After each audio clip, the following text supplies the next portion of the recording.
Hello बच्चों और question is here both Charles Darwin and A.R. Wallace develop independently of each other the theory of evolution by natural selection.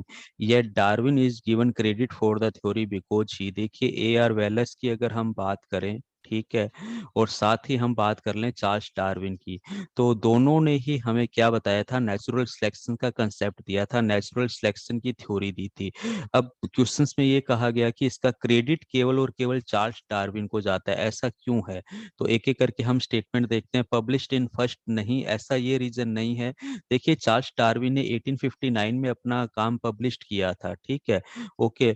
वहीं हम बात कर लें Alfred wrestles ने, और चार्ल्स डार्विन ने एल्फ्रेड रेसिस का ही काम नेचुरल सिलेक्शन का स्पोर्ट वर्क के अंदर क्या किया था, पब्लिश्ड किया था, ठीक है। तो ये रीजन तो हो नहीं सकता, ठीक है।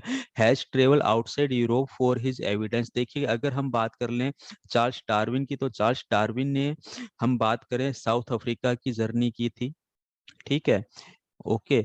और साथ साथ हम बात कर सकते हैं ऑस्ट्रेलिया की जर्नी की थी, और मोस्ट कॉमन सबको पता है कि गैलापैगोस आइलैंड की जर्नी की थी, जिस पर इन्होंने अपनी बुक के अंदर बताया, ठीक है। वहीं हम बात कर लें वेलेस की, तो इन्होंने जर्नी की थी हमारी, अगर हम बात करें तो अमेरिका की, साउथ अमेरिका की इन्होंने जर्नी की थी।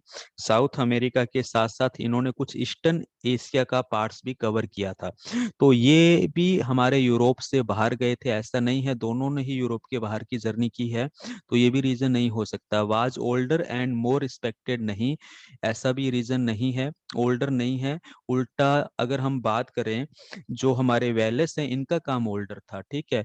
यहाँ पर हम नेक्स्ट स्टेटमेंट देखिए, प्रेजेंटेड मोर एविडेंस, यस, ये जस्टिफाई रीजन होता है कि चार्ल्स डार्विन ने बहुत सारे रीजन दिए थे इसको समझाने के लिए, जैसे कि फॉर एग्जांपल अगर मैं बात करूं कुछ रीजंस की, तो इन्होंने जैसे स्ट्रगल फॉर एग्जिस्टेंस का रीजन दिया, ठीक है, नेचुरल सिलेक्शंस को फेवर करते हुए।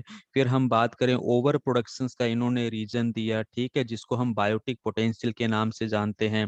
फिर हम बात करें, इन्होंने वेरिएशन एंड हेरिडिटी के बारे में हमें बताया कि ये किस तरह से हेरिडिटी हो, इनहेरिटेंस होता है, ठीक है, चेंजेस का। और मोस्ट कॉमन सबसे फेमस इन्होंने सर्वाइवल फॉर फिटनेस के बारे में बताया। तो इस तरह से इन्होंने कई एविडेंस दिए जिसके कारण इनको क्रेडिट दिया गया, इसीलिए ऑप्शन डी हमारा यहाँ पर क्या है, बिल्कुल राइट आंसर है। Thank you.